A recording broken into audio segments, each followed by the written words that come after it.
내 아들아 내 말에 주의하며 내가 말하는 것에 내 귀를 기울이라. 그것을 내 눈에서 떠나게 하지 말며 내 마음속에 지키라.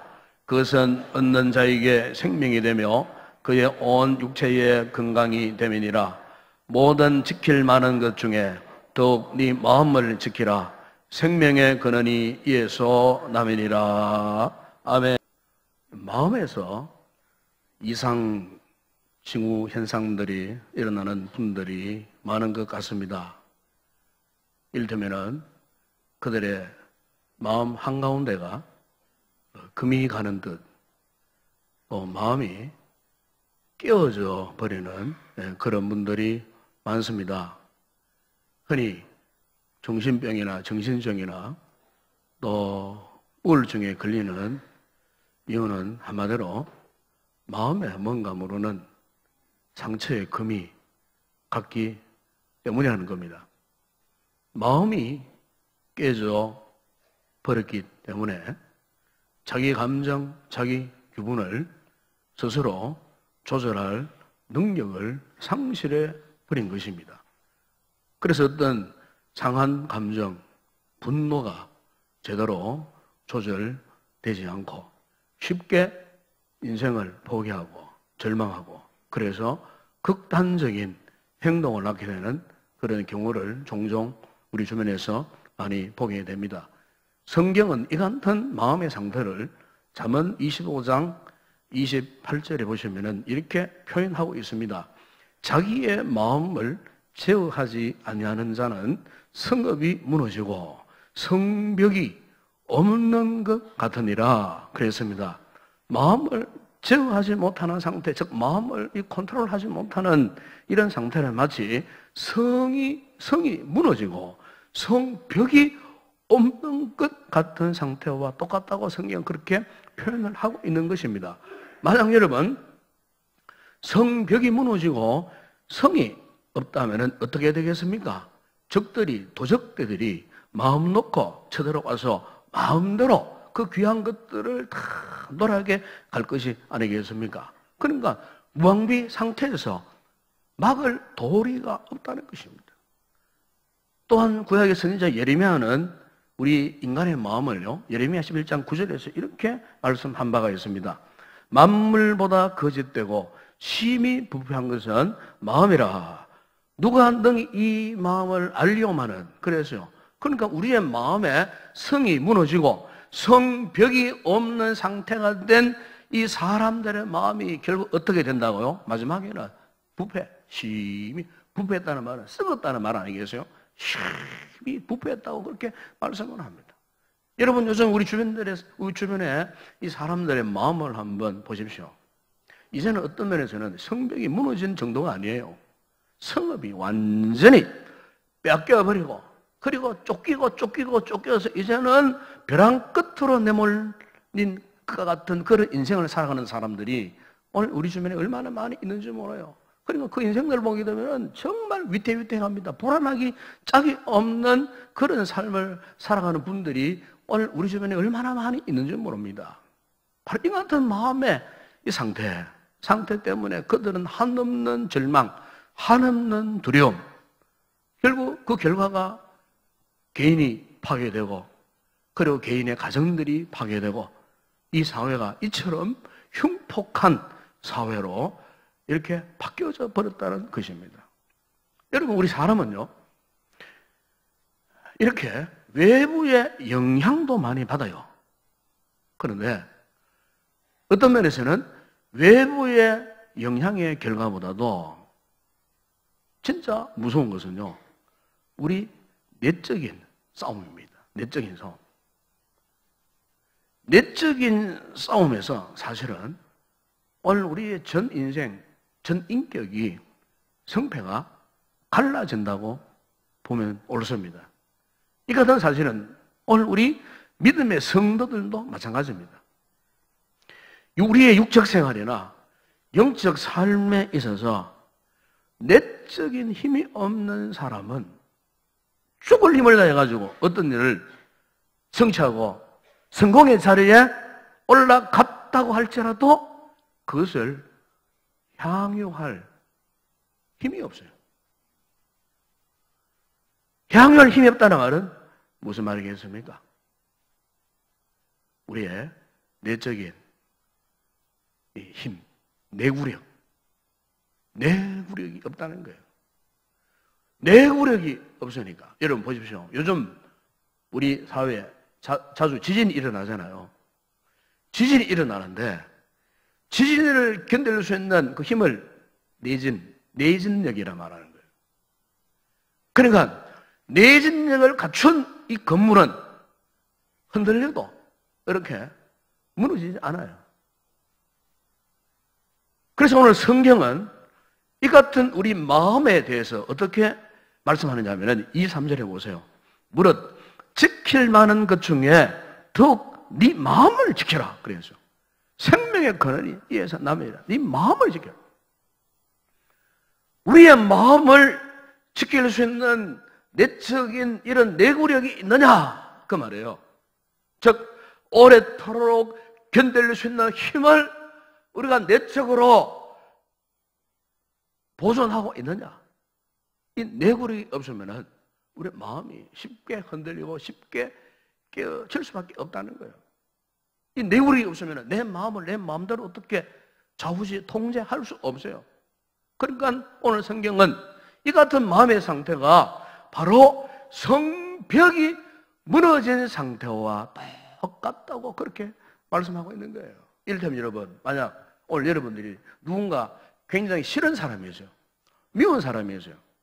그런데 사실은요, 우리 믿음의 사람들은 그 미운 사람에 대한 어떤 감정 기분이 어느 지점까지 딱 가서는 더 이상 거기서 끝나버려야 돼요. 더 이상.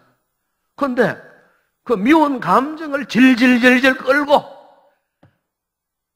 인생 종칠 때까지 가고 싶은 그런 심정으로 미운 감정을 스스로가 통제하지 못하는 그런 사람들이 있어요. 그거는요, 상대방보다 자신이 더 괴로운 거예요. 자신이 더 엄청난 손해를 보는 거예요. 영적으로. 왜 그럴까? 이미 그 사람의 마음에 금이 갔어요.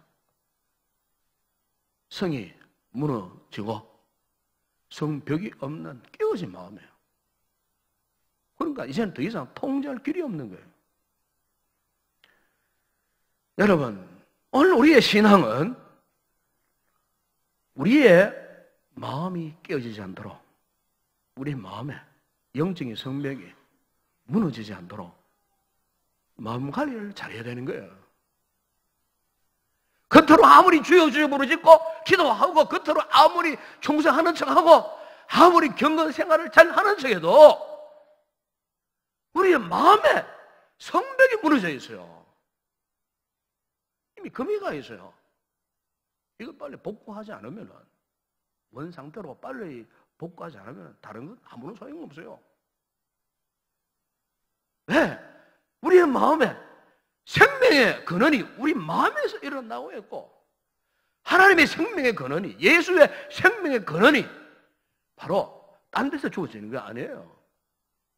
우리 마음이 하나님 보시기에 온전할 때, 건강할 때 거기에 믿음의 역사가 나타나고 하나님의 은혜 역사가 경험되어지고 하나님의 사랑이 무엇인지를 깊이 깨달아 알게 되고 그 하나님의 은혜에 이끌려서 참으로 건강한 인생, 성공적인 삶을 살아가게 된다는 것입니다. 그렇기 때문에 오늘 이 시간 이 말씀을 통해서 여러분의 마음을 한번 점검해 보세요. 혹시 내 마음에 뭔가 무너진 어떤 부분이 없느냐, 금이 간 부분이 없느냐, 빨리 그걸 복구하셔야 돼요. 그럼 여러분, 우리가 어떻게 하면 구체적으로 이 같은 건강한 마음으로 지켜나갈 수 있겠습니까? 제가 몇 가지를 말씀드리고 싶어요. 먼저 하나는 우리 마음을 잘 관리하고 우리 마음을 잘 보존하기 위해서는요, 집중력이 있어야 됩니다. 집중력. 그러니까 우리 마음의 집중력. 우리는 믿음 생활을 하고 있기 때문에 영적인 집중력이 있어야 됩니다. 영적인 집중력. 이 절대적입니다. 여러분, 집중력이 부족해 보세요. 이미 우리 마음은 분산되어 버립니다. 그래서 우리의 삶에 힘이 생기지 않습니다. 믿음 생활에 능력이 나타나지 않습니다. 집중력을 상실해 보세요. 우리 믿음이 자라나지는 않습니다. 믿음의 역사를 경험할 수 없어요. 아무리 믿어도 믿는 증거가 나타나지 않아요. 결국 뭡니까? 무기력한 믿음 생활을 할 뿐이에요.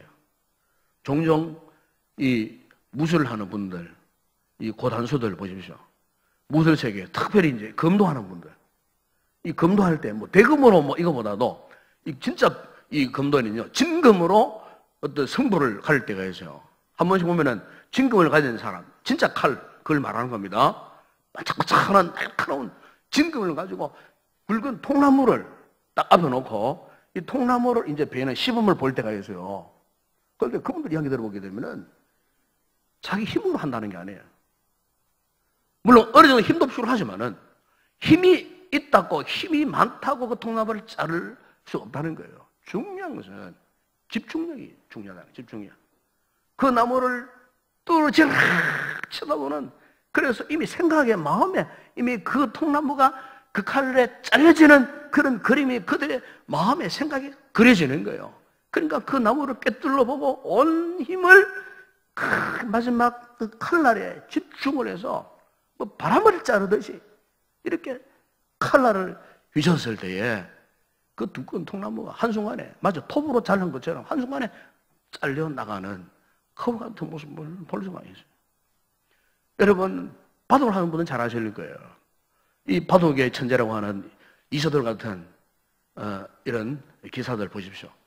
얼마 전에 여러분 구글에 알파고, 이 알파고가 뭐냐면은 이 컴퓨터예요. 바둑에 전 세계의 유명한 사람들의 모든 전략, 작전 이런 것들을 메모리 칩에 딱 저장해 놓고 이 장기를 바둑을 두는 하나의 어떤 이 컴퓨터를 만들어 놓은 거예요. 그러니까 보십시오. 사람하고 컴퓨터하고 대결을 했잖아요. 대결을 했는데 이세돌 씨가 어땠어요? 한 번 이겼습니다, 여러분. 여러분, 그거 대단한 겁니다. 한 번 이겼다는 것 자체가 대단한 거예요. 모든 이 바둑의 전략들을 내장해 있는 컴퓨터하고 싸워가지고 이겼다는 겁니다, 여러분. 그 무슨 힘이겠습니까? 집중력이 있었단 말이에요, 집중력. 바둑에 돌 하나를 놓을 때마다 집중력을 가지고 마지막까지 잃지 않았을 때에 그 사람이 결국 이긴다는 겁니다. 여러분, 운동선수들의 경기를 보십시오. 어떤 경기는 재미있고 어떤 경기는 재미가 없어요. 그럼 재미있는 경기는 무엇이고 재미없는 경기는 무엇이겠습니까? 재미없는 경기는요, 이 선수들이 경기에 임하는 자세가 되어 있지 않고 집중력이 없어요. 그러면요, 막 경기가 재미가 없어요. 축구든 야구든 재미가 없어요. 그런데 경기에 참여한 이 운동선수들이 막 강한 집중력을 가지고 막 사활을 걸고 달려가고 공을 차고 공을 때리고 막 맞고 막 이렇게 하는 그 경기를 보십시오. 정말로 경기가 재밌잖아요. 집중력을 상실하지 않는 그 경기는 살아있는 경기가 될 수 있고 많은 사람의 호감을 자아낼 수 있는 경기가 될 수가 있다는 것입니다. 여러분, 오늘 우리의 이 신앙생활에서도 마찬가지예요. 집중력이 중요합니다. 오늘 우리에게 영적인 집중력이 없어보세요. 그러면 자꾸 하나님이 아닌 다른 것에 자꾸 마음이 빼앗겨버려요. 하나님의 거룩한 목적에는 집중하지는 못해요. 자꾸 엉뚱한 일에만 집중하고 자꾸 세상 일에, 세상에 잡다한 일에만 자꾸 몰입하고 스스로가 분수복잡하고 그래서 그 일에 때로는 중독이 되기도 하고. 여러분, 오늘 우리 믿음 생활에서 원수마귀 사탄이 노리는 전략이 뭔 줄 아십니까? 우리 성도들이, 오늘날 교회가, 공동체가 이 집중력을 분산해서 잃어버리는 걸, 이걸 마귀가 원하는 거예요. 그래서 집중이 분산되어 버리면 개인도 교회도 공동체도 결국 뭡니까? 무기력해져 버리잖아요. 아무것도 할 수 없는 그런 상태로 전락되어 버리는 거예요. 원수 마귀가 오늘 우리 성도들을 향해서 집중적으로 공격해 오는 것이 바로 이거예요.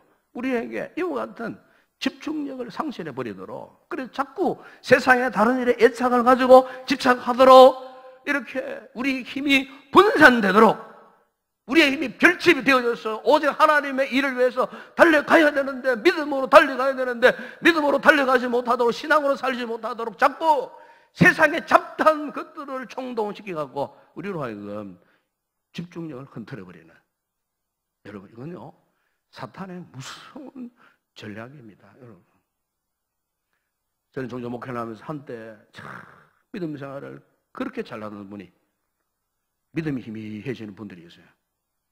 함께 그렇게 충성하고 봉사하는 분들이 한때는 성령 은혜 은사를 체험하고 막 그렇게 열정적인 사람이 한 번은 보내가요. 이 양반이 은혜를 저버리고 타락해버리는 거예요. 교회를 떠나버리는 거예요. 믿음의 파산을 당하는 거예요. 왜 그럴까요? 영적인 집중력을 상실해버리니까 마귀가 그 영혼을 점령해버리는 거예요. 그 삶을 통째로 삼켜버리는 거예요.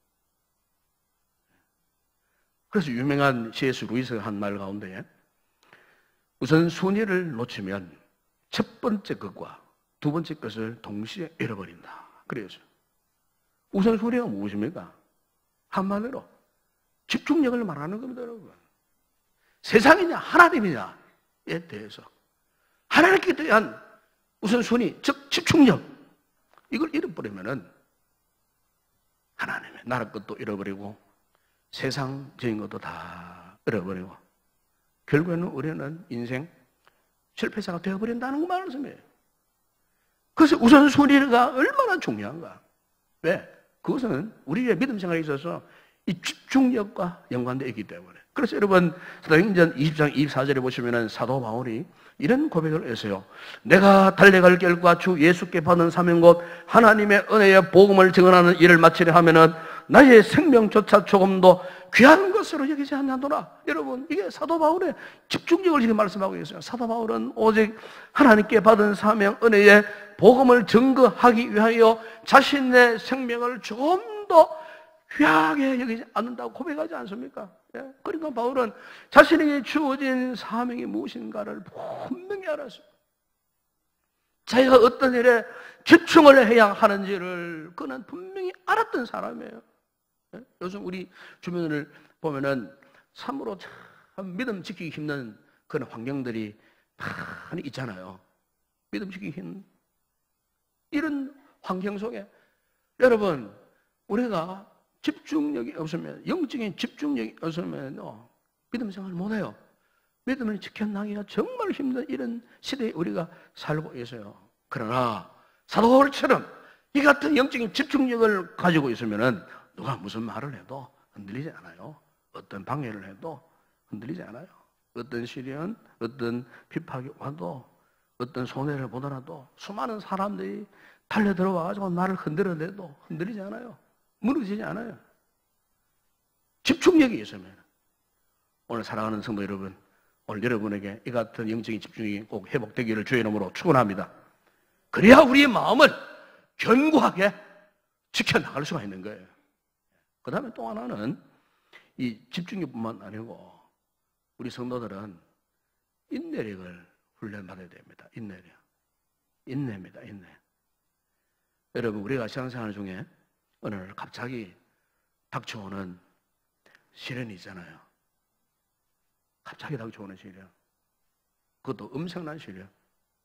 그러면 대개 사람들이 이 고통의 문제에 직면하게 되면 하나님, 왜 나에게만 이런 고통을 주시느냐고, 내가 왜 이런 시련을 당해야 되느냐고, 내가 왜 이런 질병에 노출되어서 죽어야 되느냐고. 하나님, 나는 그동안 하나님을 잘 섬겼는데, 충성했는데, 기도 생활도 많이 했고 열심으로 하나님을 섬기기도 했는데 왜 나에게 이런 고통이 오느냐고, 이런 시련이 오느냐고, 이런 슬픔을 내가 당해야 되느냐고. 하나님 정말 살아계십니까? 하나님 정말로 선하신 하나님이십니까? 하나님 정말 나를 그동안 사랑하셨습니까? 뭐 이러면서 하나님의 존재에 대해서 자체를 거부하고 부정하고 원망하고 불평할 때가 있어요. 네. 그러나 여러분, 곰곰이 한번 생각해 보십시다. 하나님께서 왜 우리에게 이런 갑작스러운 시련을 주시는가? 그 이유가 뭔가? 여러분, 구약 욥기에 보게 되면은 이 욥은 정말 어려운 사람이었잖아요. 믿음의 사람이었어요. 경건된 자녀들을 양육 잘하는 믿음의 아버지였어요. 부모였어요. 그런데 그 어느 날 아침에 욥이 어땠습니까? 그 경건한 믿음의 자녀들이 다 죽고 그의 모든 육축, 소떼, 양떼, 모든 재물이 다 도적들이 와 다 약탈해 가버리고 폭풍이 불어와 집이 다 무너져 버리고 마지막에는 자신의 몸에 무서운 악창이 들어와 가지고 겨짝으로 자기 몸을 긁는 고통을 당하고 인생의 동반자 아내까지도 당하신 하나님 욕하고 죽으라고 비아냥거리고 그야말로 칼때까지 간 바닥을 친 그 욥. 그래서 사실 욥도요 한순간 하나님 앞에 이런 불평을 했던 적이 있습니다. 그 내용이 욥기 7장 11절에 쭉 보게 되면 욥이 11절에 이런 불평을 했어요. 그런즉 내가 내 입을 금하지 아니하고 내 영혼의 아픔 때문에 말하면 내 마음의 괴로움 때문에 불평하리이다. 그래서 불평하리이다. 10절에 보시면은 이러므로 내 마음이 뼈를 깎는 고통을 겪으니 차라리 숨이 막히는 것과 죽는 것을 택하리. 차라리 죽겠다는 겁니다. 하나님 나를 죽여달라고. 나는 지금 죽고 싶습니다. 16절에 보시면은 내가 생명을 싫어하고 영원히 살기를 원하지 아니하오니 나를 놓으소서. 내 날은 헛건이다. 헛된 인생을 살았다는 지금까지 헛된 인생을 살았습니다. 그러니까 완전히 자기 삶을 지금 자포자기 하는 상태에 이 욥이 빠져들어가세요.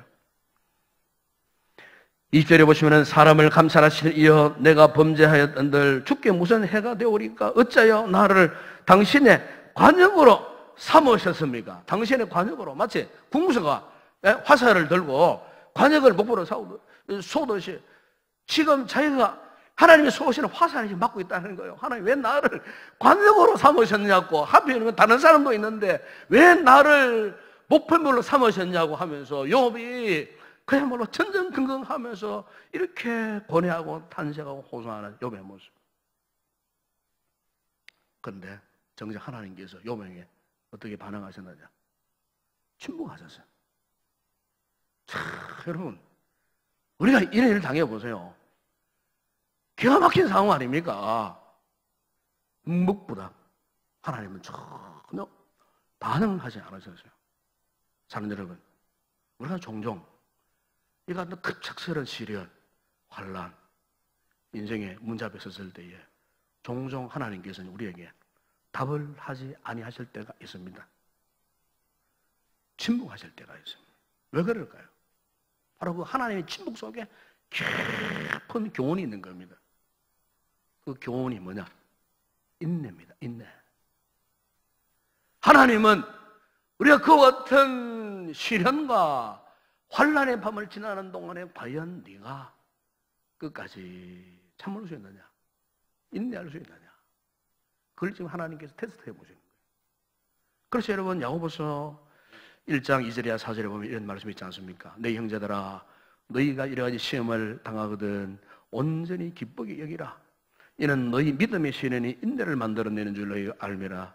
인내를 온전히 이루라. 이는 너희로 온전하고 구비하여 좀도 부족함이 없게 하려 함이라. 여러분 인내를 온전히 이루라 그래야죠. 왜 우리가 환난, 시험, 내 인생의 문제 앞에 기뻐해야 되느냐? 그 기쁨과 함께 하나님 요구하시는 것이 뭡니까? 인내입니다. 인내. 인내하라. 여러분 욥이 그 엄청난 시련을 당하였을 때에 보십시오. 욥이 어떻게 했습니까? 야고보서 5장 11절에 보게 되면은 야고보가 이렇게 증거하고 있어요. 보라, 인내하는 자를 우리가 복되다 하나님. 보십시오. 하나님이 인내하는 자를 복 있는 사람이라 그렇게 말씀하신다는 겁니다. 그러면서 누구를 소개하고 있으면 야고보가 너희가 욥의 인내를 들었고 주께서 주신 결말을 보았거니와 주는 가장 자비하시고 긍휼히 여기시는 자이시니라. 이 야고보가 욥의 그 인내의 결말을 말씀하고 있어요. 욥기 42장에 보십시오. 욥이 끝까지 인내했을 때 그 인내의 결말은 그야말로 엄청난 축복입니다. 갑절의 축복, 배가의 축복을 받았어요. 그런데 성경은요, 욥이 물질적으로 그렇게 배가의 축복을 받는 것을 강조하고 있지 않습니다. 우리가 인내해서 결말로 하나님 앞에 받는 은혜가 있어요. 특별한 은혜가 있어요. 우리 하나님께서는 그 은혜를 더 소중히 여기시는데 그게 뭐냐면은 욥의 고백에서 알 수 있어요. 여러분 욥기 23장 10절에 보면 욥이 이런 고백을 했습니다. 그러나 내가 가는 길을 그가 아시나니 그가 나를 단련하신 후에는 내가 순금같이 나오리라. 그래서 순금같이 되어 나오리라. 여러분 그렇습니다. 욥이 받았던 진정한 축복은 여러분 그 육체적인 뼈아픈 고통을 인내한 다음에 육체적인 그 갑절의 축복을 받은 것 그게 아니에요. 욥이 받았던 진정한 축복은 그가 불순물이 전혀 없는 섬관 같은 인생으로 섬관 같은 믿음의 사람으로 거듭 나타난 겁니다, 여러분. 무엇으로? 인내함으로. 인내함으로. 이게 욥이 받은 축복이에요. 오늘 우리 가운데 여러분 지금 고통 중에 있는 분들이 있습니까? 고난의 문제 앞에 전전긍긍하는 그런 분들이 있습니까? 이런 여러분 생각을 달리 하셔야 됩니다. 생각을 달리 하세요. 하나님께서는 우리 성도들을 사랑하셔요. 그래서 침묵하시는 것 같지만 지금도 하나님은 우리의 마음의 생각과 계획과 의지와 인격과 이 모든 것들을 다 지금 살펴보시는 분이에요. 그게 뭐냐? 인내하면서 오래 참으면서 내가 너에게 축복하는 그날을 네가 기대하느냐? 그날을 바라보느냐? 그날이 있음을 믿느냐? 아멘? 하나님 우리에게 우리 인생의 결말을 준비하고 계시는 거예요. 욥처럼 인내함으로 어차피 흔들리지 마시고 여러분의 마음을 굳건히 지켜가서 여러분 인생 결말에 욥이 받았던 이런 놀라운 복을 받아 누리는 성도들에게 되길 주의 이름으로 축원합니다. 그리고 마지막으로 하는 말을 드리고 싶으면서 우리 마음을 지키기 위해서는요 무엇보다 절제력이 정말 필요한 것 같아요. 절제력. 우리 삶을 살아다 보면은 다 느끼지 않습니까? 내가 절제하지 못해서 상처받고 절제하지 못해서 큰 손해볼 때가 정말 많아요. 예? 집중력도 중요하고 인내력도 중요하지만 마지막에 절제하지 못하면 이 모든 것 다 소용이 없어요. 요즘 현대인들 보세요. 현대인들 마치 브레이크 없는 자동차 같아요. 그냥 무한 질주. 그냥 요즘 우리 이 사회에 일어나는 사고들을 보세요. 전부 한마디로 말하면 절제력의 부재예요. 예? 그래서 온갖 성범죄들이 막 일어나잖아요. 이제는 뭐 지공화, 뭐 사회신분, 뭐 막론하고, 뭐 유식 무식 초월하고, 이제는 남녀노소 불문하고, 그야말로 뉴스에 오른 내용들을 보십시오. 어떻게 저런 더러운 범죄에 저런 짓을 하고 있는가 할 정도로. 그러니까 지금 사람들의 마음에는요, 절제력이 전혀 없어요. 브레이크가, 마음의 브레이크가, 생각의 브레이크가, 정신적인 브레이크가 지금 전혀 없어요. 예? 요즘 보십시오. 묻지마 살인 사건 보십시오. 요즘요, 10대들, 20대들 정말 무서운 아이들입니다. 10대들의 그 충동적이고 즉흥적인 모습들 보십시오. 예? 순간적으로 무서운 죄를 저지르잖아요. 그러니까 10대들 보면 덩치만 컸어요. 머리에 각종 세상 지식은 꽉 차 있어요. 그런데 내면을 달아볼 때 정상적으로 자라지 못한 아이들이 얼마나 많이 있는지 몰라요. 가정에서부터 절제된 훈련 받지 못한 거예요. 가정에서부터 통제, 불능 아이들 얼마나 많은지 모릅니다, 여러분.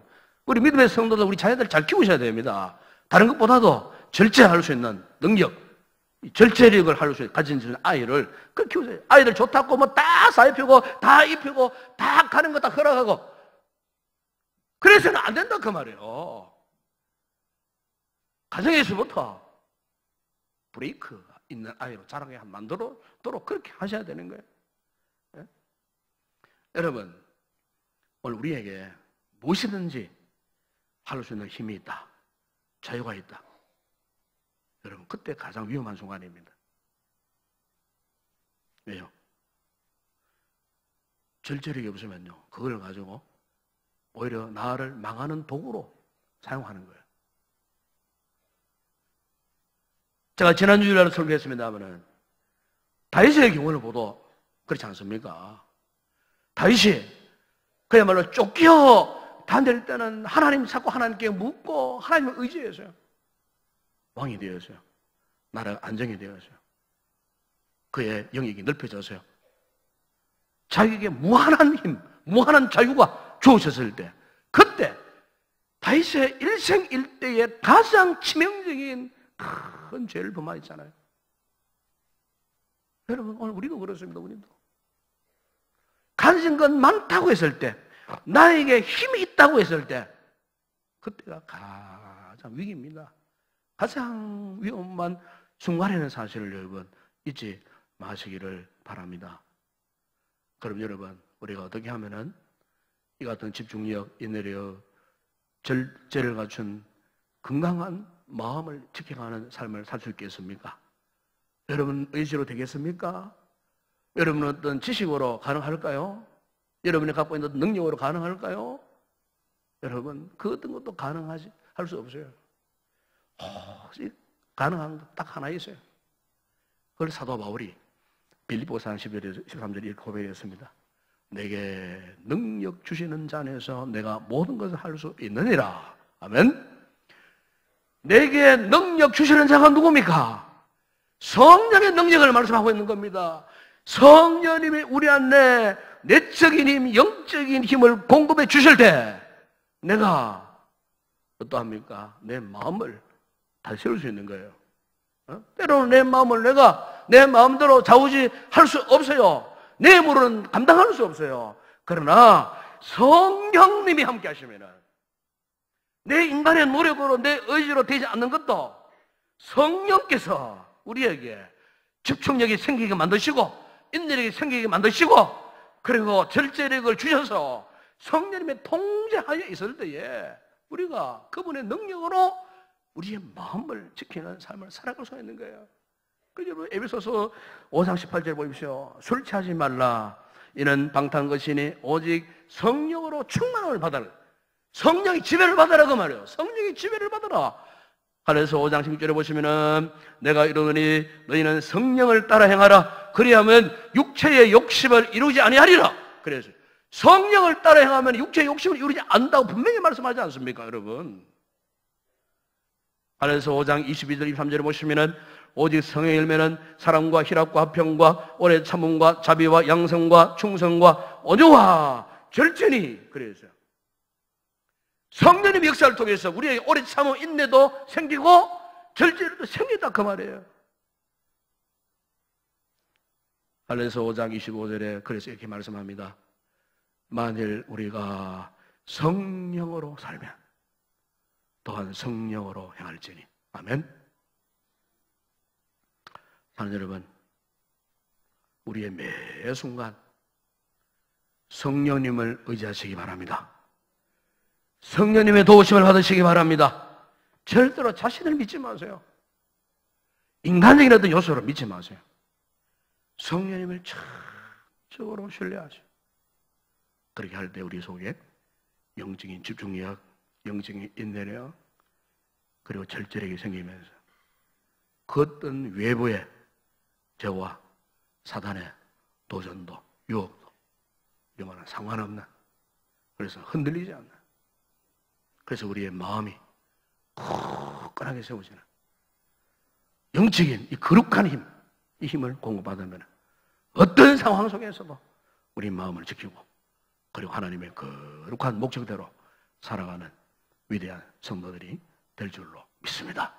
기도하겠습니다. 우리 아버지 하나님, 우리는 심히 연약합니다. 부족합니다. 내 마음을 내 마음대로 통제할 수 없는 연약한 인생들입니다.